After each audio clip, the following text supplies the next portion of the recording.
한 여인이 가정생활을 비관하면서 하나님께 이런 기도를 드렸습니다. 너무나도 슬프고 불행합니다. 아이들은 말을 듣지 않고 남편과는 매일 다투어 싸웁니다. 희망이 없습니다. 빨리 천국에 가고 싶습니다. 그랬더니 하나님이 이렇게 대답을 하셨습니다. 내 소원을 들어주겠다. 그런데 내 소원을 들어주기 전에 천국에 갈 수 있는 준비를 하도록 해라. 가장 먼저 3일 동안 집안을 깨끗이 청소를 해라. 그렇게 이야기를 했습니다. 천국에 간다는 소원으로 그는 3일 동안 하나님의 말씀대로 집안을 깨끗이 청소를 했습니다. 3일 후에 하나님이 다시 그 여인에게 이렇게 말씀하십니다.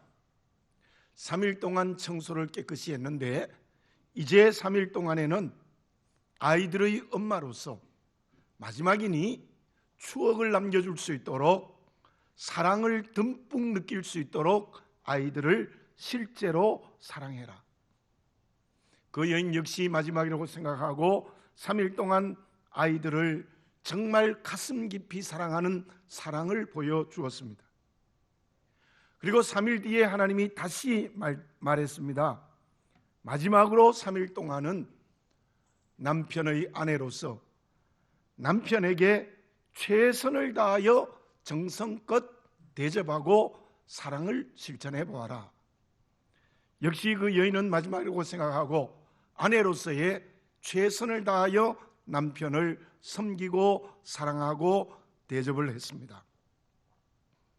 이제 9일이 끝난 다음에 하나님께서 와서 이제 천국으로 가자. 예, 천국으로 가겠습니다. 그녀를 데리고 하나님이 간 곳은 그의 가정이었습니다. 이 여인이 다시 그 가정을 보니까 하나님, 이제 우리 집이 천국이 되었네요.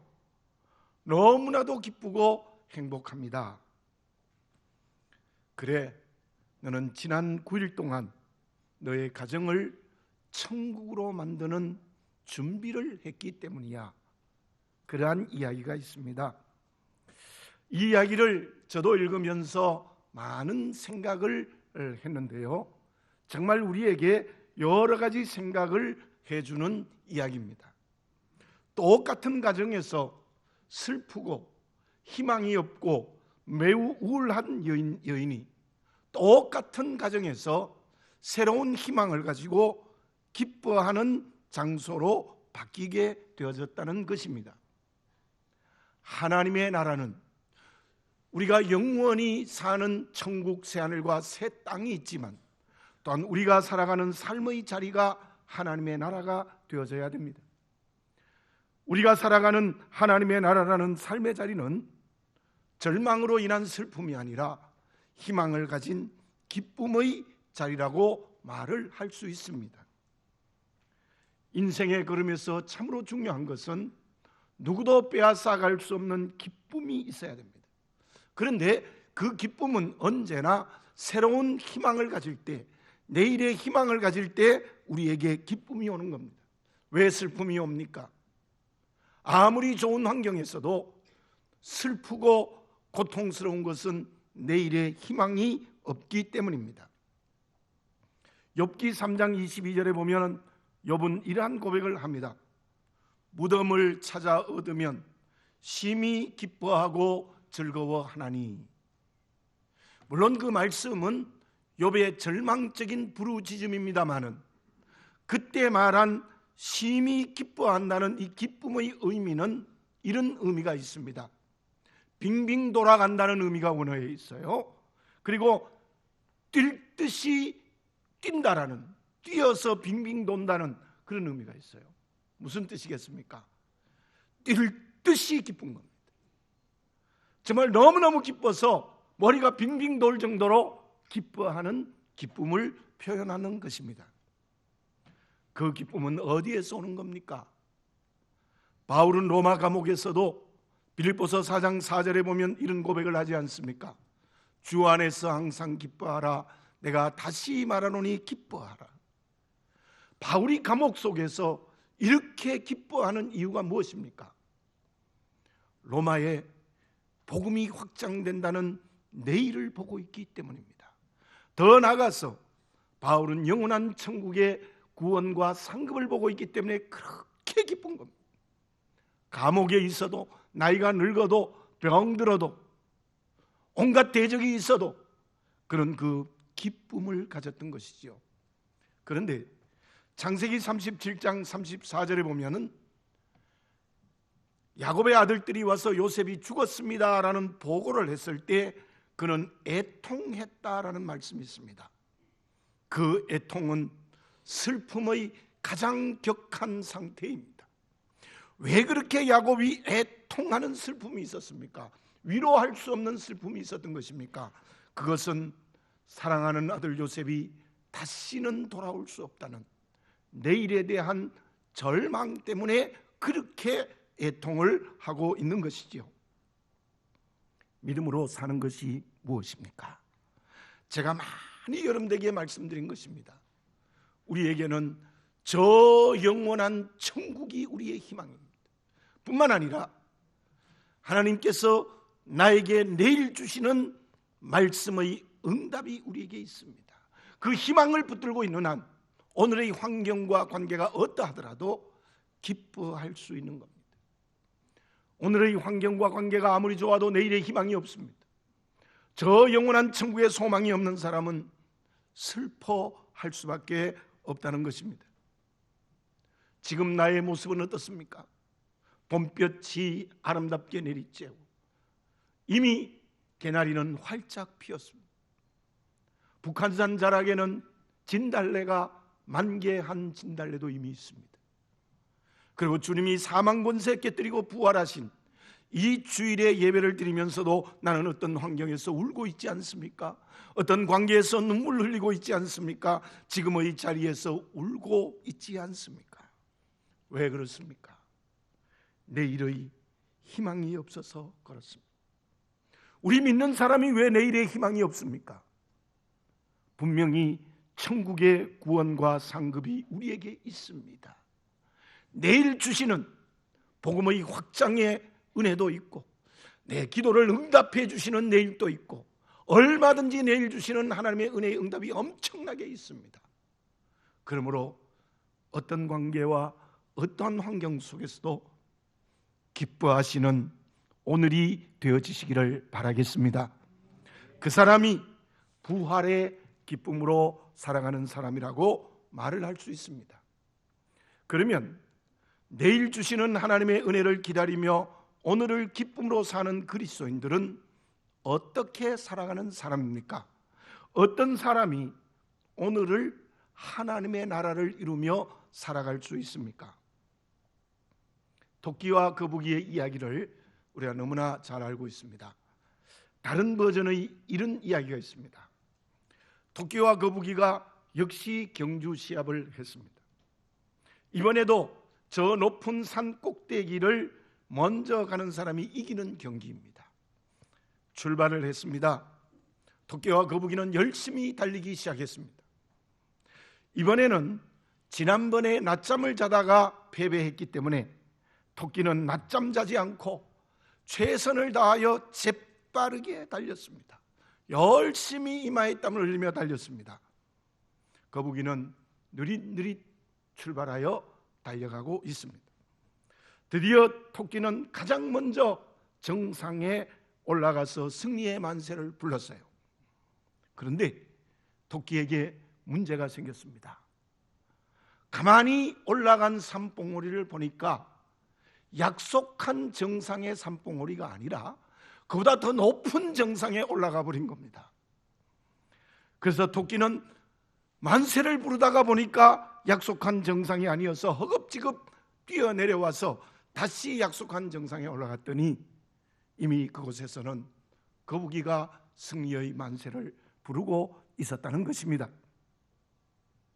재미있게 다시 꾸민 이야기지만 이 이야기가 주는 교훈이 있죠.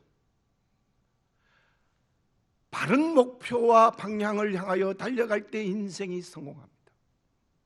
아무리 높은 곳에 올라갔다 할지라도 잘못된 목표가 되면 그 인생은 실패할 수밖에 없다는 것이죠. 본문의 말씀 1절과 2절에 이런 말씀이 있습니다. 안식일이 지남에 막달라 마리아와 야고보의 어머니 마리아와 또 살로메가 가서 예수께 바르기 위하여 향품을 사다 두었다가 안식 후 첫날 매우 일찍이 해돋을 때에 그 무덤으로 가며, 막달라 마리아, 야고보의 어머니 마리아, 샬로메 다 이 갈릴리에 살던 사람입니다. 갈릴리에서 예루살렘까지 왔다는 것은 상당히 먼 길을 온 거예요. 지금이야 자동차로 하면 얼마 되지 않지만 그 당시에 어떤 경로로 왔든지 먼 길을 와서는 예수님의 시신에 향품을 넣기 위하여 무덤으로 가고 있습니다.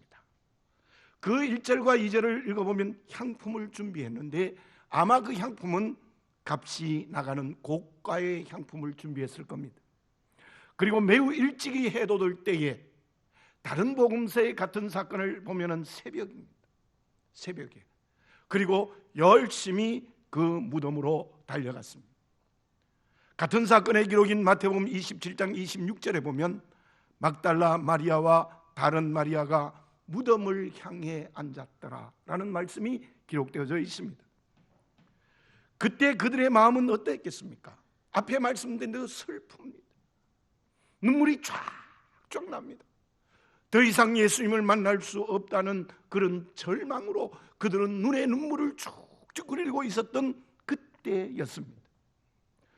그때 그들의 행동을 보십시오. 정성으로 향품을 준비했고 이른 새벽에 무덤으로 달려갔습니다. 세 여인은 아무리 향품을 준비하고 그리고 열심히 새벽에 일어나서 달려가도 그들의 달려가는 걸음걸이는 죽은 예수를 쫓아가는 눈물의 절망밖에는 없습니다. 절망으로 울 수밖에 없습니다. 그들에게는 전혀 희망도 없고 기쁨도 없는 다름질이었다는 것입니다. 그 말씀을 오늘 나에게 적용해 봅시다. 나는 지금 어디로 가고 있습니까? 토끼처럼 다른 어떤 방향의 정상을 향하여 달려가고 있지 않습니까? 세 여인처럼 죽은 예수를 향하여 달려가고 있지 않습니까? 예수님이 계시지 않는 것이 목적이 되어 내 인생을 달려가고 있지 않습니까? 여인이 향품을 준비한 것처럼 열심히 세상의 가치들을 준비해요. 물질도 모아보고 높은 자리도 올라가보고 별별 짓을 다 해봐요. 새벽에 일어나서 이마에 땀을 흘리며 열심히 일하면서 달려가봐요. 그러나 그 결과는 언제나 희망을 잃어버린 절망의 눈물밖에 없는 다름질이었다는 것입니다. 그런데 본문의 말씀 3절에 보니까 서로 말하되 누가 우리를 위하여 무덤 문에서 돌을 굴려주리요 하더니, 인생의 방향이 예수님 죽으신 무덤을 향하여 달려가면 그 누구도 그 무덤 문을 막고 있는 돌을 굴려줄 수가 없습니다. 인생의 방향이 죽음이라는 무덤을 향하여 갈 때에 그곳에는 절망의 눈물밖에 없는데 왜 그렇습니까? 그 인생의 다름질에는 생명이 없기 때문이에요.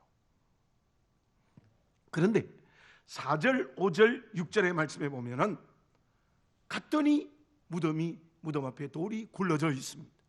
그 청년이란 말은 천사입니다. 하나님의 사자, 하나님의 천사가 무엇이라고 말합니까? 십자가에 죽으신 예수는 다시 살아나셨다. 그리고 9절에 보면은 예수께서 안식 후 첫날 이른 아침에 살아나신 후 전에 7 귀신을 쫓아내어 주신 막달라 마리아에게 먼저 보이시니, 부활하신 예수님을 막달라 마리아가 만나는 역사가 일어났습니다. 똑같은 사건의 기록인 요한복음 20장 11절에서 16절에 보면 이렇게 말씀하고 있습니다. 마리아는 무덤 앞에서 울고 있습니다. 제가 설명드린 그대로입니다. 예수님 죽어버렸으니 거기에 향품을 넣으러 와도, 새벽에 일찍 일어나서 달려와도 예수님은 죽으셨다는 것 때문에 펑펑 울고 있습니다. 그리고 더군다나 예수님의 시체를 누가 도둑질을 해갔다는 것 때문에 더 울고 있습니다. 더 울었습니다. 부활하신 예수님께서 마리아 등 뒤에서 마리아야 부르십니다. 정말 얼마나 감동적입니까?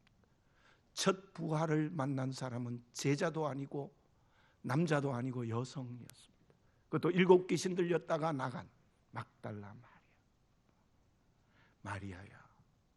그 다음 요한복음 20장 16절에 보면 마리아가 돌이켰다. 완전히 반대 방향으로 얼굴을 돌려 돌아서 보니 부활하신 예수님을 만난 겁니다. 그때 마리아는 라보니여, 선생님이요.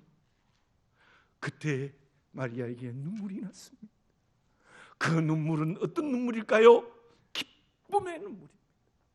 죽으셨다고 생각했던 예수님이 살아나셨어요. 살아계신 예수님을 만났을 때 선생님이요, 그의 눈에는 기쁨의 눈물이 쫙쫙 흘렸던 것입니다.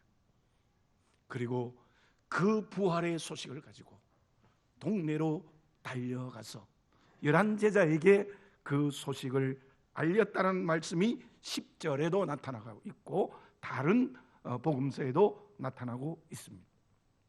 그때 마리아의 다름질은 어떠했을까요? 세 여인이 부활하신 예수님을 만나서 동네로 돌아올 때의 모습은 어떻게 했겠습니까? 살아계신 예수님을 만났습니다. 부활하신 예수님을 만났습니다. 그 예수님 만난 생명이 내게 넘칠 때 그는 새로운 희망을 가지고 기쁨으로 동네로 달려왔던 것입니다. 오늘 우리의 부활의 기쁨은 무엇이어야 되겠습니까? 무덤을 향하여 온갖 세상의 것들을 준비하고 달려갔지만 그것은 절망의 눈물밖에 없었던 나의 다름질이 이제는 돌이켜 말이죠. 부활하신 예수님을 만나서 생명을 가슴 가득 안고 기쁨으로 동네에 뛰어들어오는 걸음, 그렇게 변화할 때에 부활의 기쁨이 있는 그리스도인이 될 수 있을 줄로 믿습니다.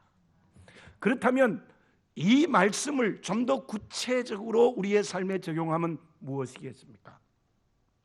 큰 병으로 고통당하고 있습니다. 너무나도 큰 병이어서 병 때문에 눈물이 납니다. 내가 과연 계속해서 살 수 있을까라는 절망의 눈물이 흐릅니다.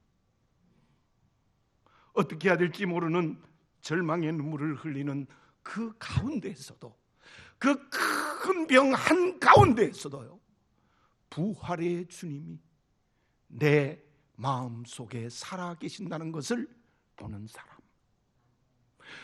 큰 병마 가운데서도 부활의 주님께서 생명이 되셔서 내 마음 한가운데에 살아계신다는 것을 눈을 열고 보는 사람, 그 사람이 마리아입니다. 그 사람에게는 내일 생명 주실 하나님의 은혜를 봅니다. 새로운 은혜를 보는 사람입니다. 그 사람이 오늘 본문의 말씀에 나타난 마리아이라는 것입니다. 관계에 어려움이 있습니다. 가족과의 관계, 친구와의 관계, 직장과 사업사의 관계, 성도로서의 관계, 모든 관계가 너무 어려워요. 힘들어. 이 관계의 문제를 해결할 길이 없어. 그래서 밤잠을 자지 못하고 절망의 눈물을 흘릴 때에도 그 어려운 관계의 한가운데에 부활하시고 살아계신 예수님이 서 계신다는 것을 보는 사람, 그 사람이 생명을 품에 안고 동네로 뛰어들어오는 사람이라는 것을 눈을 열어 보시는 이 시간이 되시기를 바라겠습니다. 사업이 망했어요. 물질의 어려움이 있어요. 더 이상의 회복할 가능성이 없어요. 심지어 믿지 않는 사람이 이 때문에 자살해 죽는 사람도 있습니다. 고통과 눈물이 펑펑 쏟아지지만은 그 가운데에서도 부활의 주님이 망한 사업, 물질의 어려움의 한가운데 서 계신다는 걸 보는 사람, 아무리 기도해도 이루어지지 않고 마음을 다하여 소원을 해봐도 열매가 없을 때에도 부활의 주님께서 내 마음 한가운데, 내 삶 한가운데 살아계신다는 것을 눈을 열어보는 사람, 그 사람이 오늘 본문의 말씀에 나타난 마리아입니다. 그 사람이 진정 부활의 기쁨이 있는 사람입니다. 누가복음 7장 11절에서 17절에 보면 이런 내용이 나오죠. 나인성 과부의 아들이 죽었어요. 과부에게 외아들이 죽었습니다. 끝났습니다. 동네 사람들이 함께 슬퍼하며 나인성의 문을 나와서 저 무덤을 향하여 가고 있습니다. 실로 죽음의 행렬이었습니다. 그런데 그 죽음의 행렬을 마주오는 생명의 행렬이 있었습니다. 그게 누구입니까? 예수님을 중심한 제자들의 행렬이 있었어요. 죽음의 행렬과 생명의 행렬이 마주쳤습니다. 어떻게 했습니까? 예수님께서는 전능의 능력으로 청년아 일어나라, 청년을 살려주십니다. 생명의 역사가 일어났습니다. 슬프게 탄식하는 그 과부의 눈물이 있는 곳에, 절망이 있는 곳에, 청년은 죽어버린 그 상황 속에서, 동네 사람이 울부짖는 그곳에 주님은 그 죽음을 생명으로 바꾸어 주었습니다. 모든 사람이 기쁘게 주님과 함께 생명의 행렬이 되어서 나인성으로 다시 들어오지 않습니까? 그렇습니다. 믿음으로 살아가는 우리들은 어떤 환경과 관계 속에서도 부활하신 예수님이 한가운데 살아계신다는 생명의 주님을 붙드는 사람, 그 사람이 부활의 기쁨이 있는 사람입니다. 요한복음 20장 16절에 있는 말씀처럼 오늘 예배를 드리면서 마리아처럼 돌이키시는 여러분들이 되시기를 바라겠습니다. 저 죽음의 무덤을 향하여 절망의 눈물을 흘리며 살아가던 걸음에서 돌이켜 부활하신 예수님을 만나서 생명 얻어서 동네에 뛰어들어오는 생명의 발걸음이 되는 희망의 기쁨이 있는 그리스도인이 되어져야 될 줄로 믿습니다. 그 사람이 진정 부활의 기쁨을 가진 사람이라고 말을 할 수 있습니다.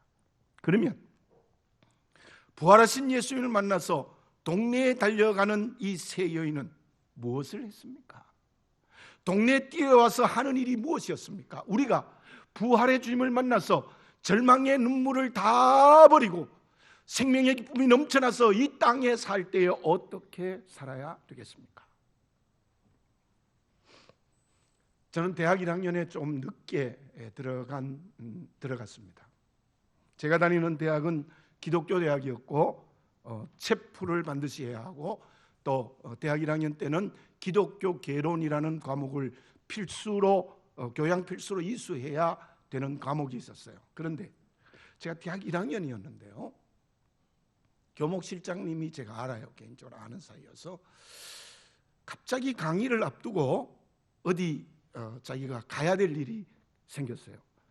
그래서 저보고 자습을 시키든지 강의를 한지 네 마음대로 해라 그러면서 반을 맡겨줬어요. 근데 그게 마침 공과대학의 1학년 학생들이었어요. 공과대학 학생들 예수 안 믿으면 기독교계는 다 잠자는 시간입니다. 싫지요. 억지로 하는 거죠. 근데 제가 자습을 시킬까 어떻게 생각하다가 아무 준비도 없었어요. 갑자기 제가 부탁을 받아서 강의를 한번 해보자 그런 생각을 하고 제가 평소에 늘 관심을 가졌던 기독교와 인간 문제에 대해서 주제를 가지고 강의를 했어요. 정말 여러분들 저는 놀라운 경험을 했습니다. 자는 학생들이 없었어요. 그리고요 강의를 마치니까요 몇 학생이 일어나서 기립해서 박수를 쳐줬어요. 저도 대학 1학년 학생인지 몰랐죠. 아마 뭐 교수계나 시간 강사거나 뭐 그랬을 것이라 생각을 해서 그 학생들보다는 제가 나이가 많았으니까. 제가 어떻게 그런 영광스러운 기립박수를 받을 수 있었겠습니까? 그것은 교목실장님이 제게 강의를 할 수 있는 특권을 주었기 때문이에요. 저와 여러분 돌이켜 생명을 얻고 부활의 주님을 만나서 동네에 뛰어들어오면요 그 사람들에게는 특권이 주어집니다. 그 특권이 무엇입니까? 높든지 낮든지 아무 상관없습니다. 그 믿음의 걸음만 가지고 동네에 뛰어들어오면 우리 주님께서 특권을 줘요. 그게 무엇입니까? 바울은 갈라디아서 1장 1절에서 이런 고백을 합니다. 사람들에게 선한 것도 아니요 사람으로 말미암은 것도 아니요 오직 예수 그리스도와 그를 죽은 자 가운데서 살리신 하나님 아버지로 말미암아 뭘까요? 그 다음 말씀이 사도된 바울은, 사도. 그걸 영어 번역으로 하면 대사란 말과 똑같아요. 여러분들, 미국에 있는 주미 대사는 어떤 사람이에요?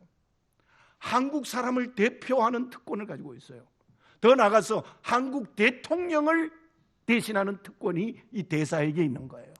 그 말을 사도라는 말로 번역이 되어서 바울이 나는 예수 그리스도로 말미암아 주님을 살리신 하나님으로 말미암아 사도가 되었다, 그렇게 그는 고백하고 있습니다. 바울만 사도가 되었겠습니까?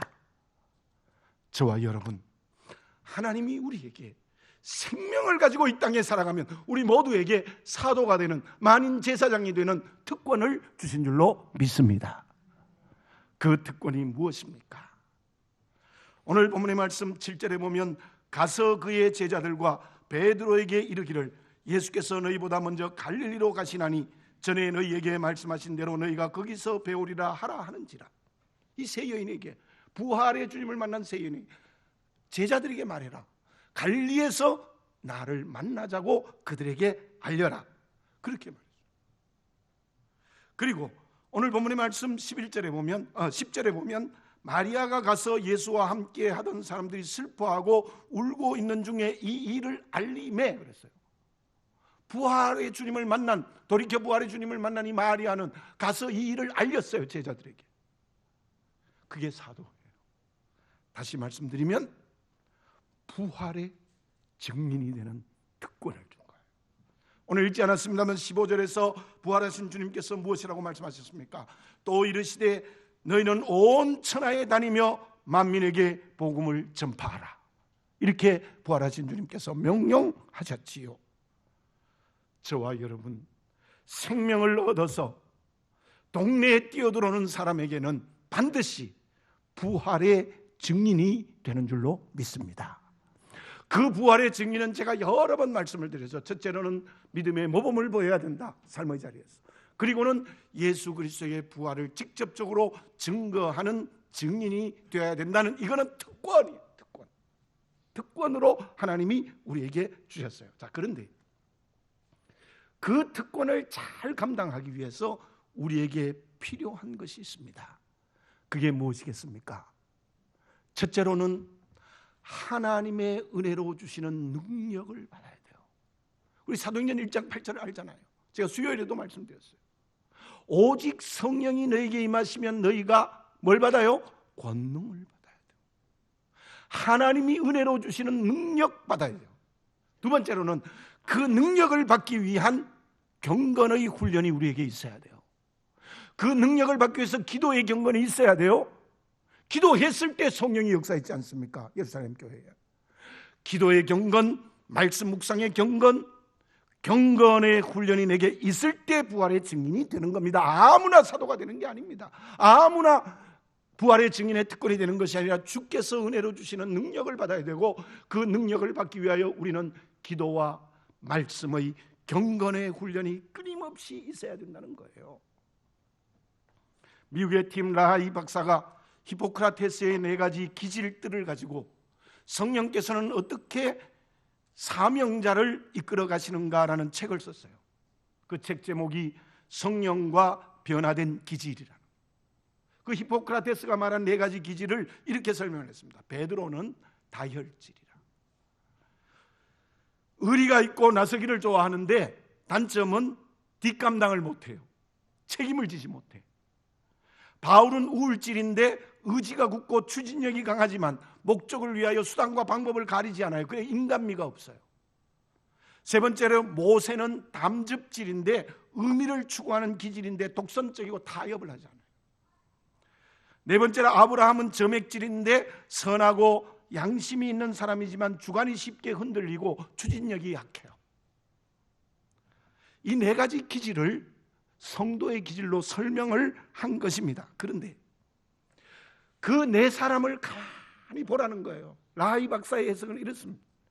성령으로 그들이 새로워지니까, 성령의 능력으로 새로워지니까 뒷감당을 모아둔 베드로가 마지막에는 십자가를 거꾸로 못 받고 죽었어요. 순교했어요. 책임성 있는 사람이 됐어요. 인간미가 없던 바울도요, 교회에 어려움이 생기니까 성령 받으니까 덕이 있는 사람이 됐어요. 독선적인 모세도 성령으로 새로워지니까 동력자와 함께 일했어요. 잘 흔들리던 아브라함도 성령으로 새로워지니까 외아들 이삭을 하나님께 바치는 믿음으로 굳게 선 사람이 되어졌어요. 사랑하는 교우 여러분들, 우리가 우리의 특권인 부활의 증인은 그냥 되는 것이 아닙니다. 성령의 능력을 받아야 돼요.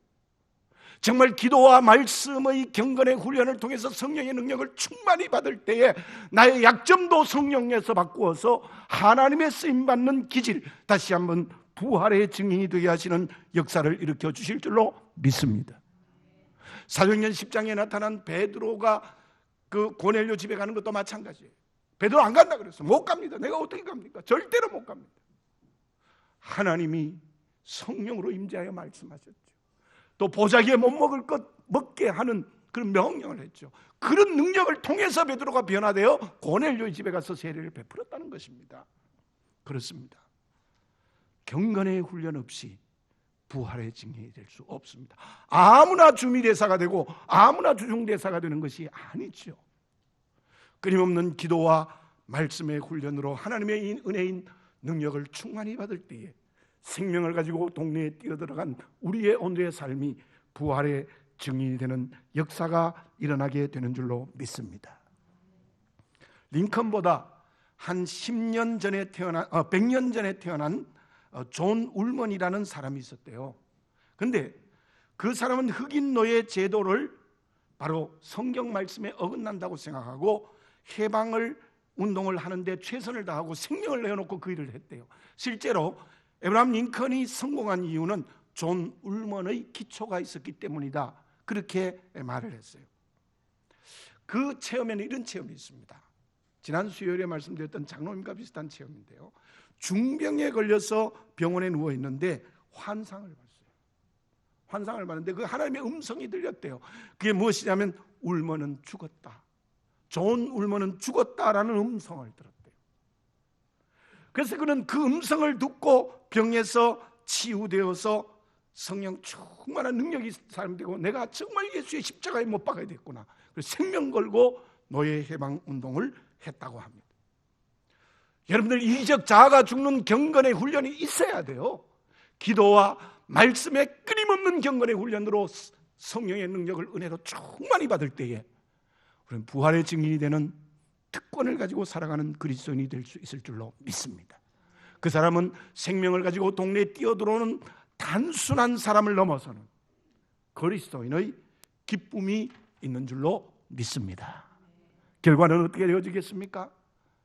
바로 막달라 마리아는 제자들에게 말씀을 했고 그 제자들은 그 당시에 세계의 복음을 증거하는 사도 부활의 증인이 되었고 더 나아가서 그들을 통하여서 바울이 로마에까지 복음을 증거하는, 그래서 지금 세계 만방에 복음이 증거되는 역사가 일어났습니다. 기억하십시오. 우리가 부활의 증인이 되는 기쁨이 있을 때에 축복의 씨가 되는 줄로 믿습니다. 눈물을 흘리며 씨를 뿌리는 자는 기쁨으로 거두리로다. 울며 씨를 뿌려 나가는 자는 정령 기쁨으로 그 단을 가지고 돌아오리로다. 그렇습니다. 우리가 죽음을 향한 방향에서 주님 만나 생명으로 세상에 들어오는 변화가 생겼다면, 기도와 말씀의 경건으로 우리가 성령 충만하여 부활의 증인이 되었다면 그 사람은 축복의 씨가 되는 것입니다. 이규경 씨가 쓴 박수라는 글이 있습니다. 그 글에 이런 내용이 있습니다. 넘어지지 않고 달리는 사람들에게 사람들이 박수를 치지 않습니다. 그러나 넘어졌을 때 다시 일어나서 달리는 사람들에게 박수를 칩니다. 오늘 본문의 말씀에 절망으로 울면서 향품을 준비하여 새벽에 무덤으로 달려가던 여인들이 부활하신 예수님을 만나 새로운 희망의 기쁨으로 동네에 뛰어들어와서 부활의 증인이 되어졌습니다. 여러분, 우리의 걸음을 반대로 돌이켜 부활의 증인이 될 때 우리 주님께서 박수쳐 주실 줄로 믿습니다. 우리 주님께서 더 크게 힘을 내라고 박수치는 은혜를 허락하여 주실 줄로 믿습니다. 그 부활의 증인이 되는 우리 모두가 될 때 2016년 부활의 기쁨이 우리의 전인격 속에 넘쳐나고 우리의 삶이 하나님의 나라가 될 줄로 믿습니다. 기도드리겠습니다. 사랑하는 아버지 하나님, 다시 한번 2016년에 부활의 아침을 주시고 하나님 앞에 부활의 기쁨으로 예배를 드릴 수 있게 해주신 것을 감사합니다. 주님이 부활하심은 나도 그 부활의 후사가 되었다는 기쁨, 생명을 얻었다는 것을 믿습니다. 아버지 하나님, 아직도 저 무덤을 향하여 절망의 눈물을 흘리고 있습니까? 어려운 환경, 어려운 관계, 병마, 고통 속에 내가 주인이 되어 넘어져 있지 않습니까? 그곳에 생명의 주이신 부활의 주님이 살아계신다는 주님을 붙들고 다시 일어나는 기쁨을 체험하고 우리는 부활의 증인이 되는 복음 증거자가 되게 해 주시옵소서. 아버지 하나님, 올해는 진정 우리 주님께서 박수 쳐주시는 부활의 증인이 되게 해 주시옵소서. 예수님의 이름으로 기도드립니다. 아멘.